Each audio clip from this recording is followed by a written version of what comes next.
Joshua chapter 6. Meanwhile, the people of Jericho had been locking the gates in their town wall because they were afraid of the Israelites. No one could go out or come in. The Lord said to Joshua, "With my help, you and your army will defeat the king of Jericho and his army, and you will capture the town. Here is how to do it. March slowly around Jericho once a day for 6 days. Take along the sacred chest and have 7 priests walk in front of it carrying trumpets. But on the 7th day, march slowly around the town 7 times while the priests blow their trumpets. Then the priests will blast on their trumpets and everyone else will shout. The wall will fall down and your soldiers can go straight in from every side." Joshua called the priests together and said, "Take the chest and have 7 priests carry trumpets and march ahead of it." Next, he gave the army their orders. "March slowly around Jericho. A few of you will go ahead of the chest to guard it, but most of you will follow it. Don't shout the battle cry, or yell, or even talk until the day I tell you to. Then let out a shout." As soon as Joshua finished giving the orders, the army started marching. One group of soldiers led the way, with 7 priests marching behind them and blowing trumpets. Then came the priests carrying the chest, followed by the rest of the soldiers. They obeyed Joshua's orders and carried the chest once around the town before returning to camp for the night. Early the next morning, Joshua and everyone else started marching around Jericho in the same order as the day before. One group of soldiers was in front, followed by the 7 priests with trumpets, and the priests who carried the chest.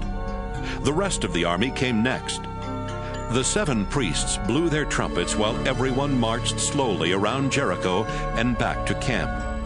They did this once a day for 6 days.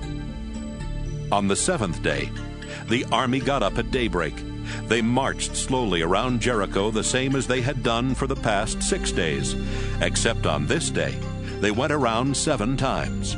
Then the priests blew the trumpets, and Joshua yelled, "Get ready to shout! The Lord will let you capture this town, but you must destroy it and everything in it, to show that it now belongs to the Lord." The woman Rahab helped the spies we sent, so protect her and the others who are inside her house. But kill everyone else in the town. The silver and gold and everything made of bronze and iron belong to the Lord and must be put in his treasury. Be careful to follow these instructions, because if you see something you want and take it, the Lord will destroy Israel, and it will be all your fault. The priests blew their trumpets again, and the soldiers shouted as loud as they could. The walls of Jericho fell flat. Then the soldiers rushed up the hill, went straight into the town, and captured it.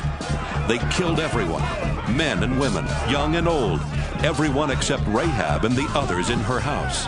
They even killed every cow, sheep, and donkey.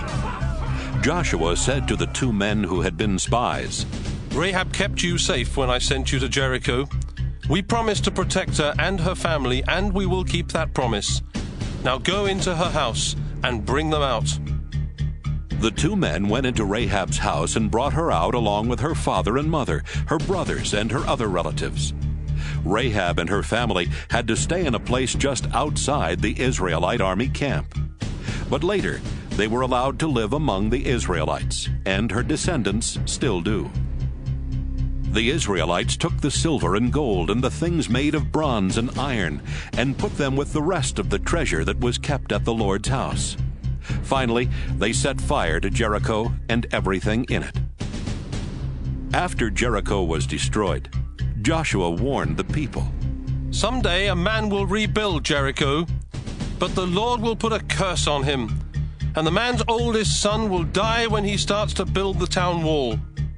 And by the time he finishes the wall and puts gates in it, all his children will be dead." The Lord helped Joshua in everything he did, and Joshua was famous everywhere in Canaan.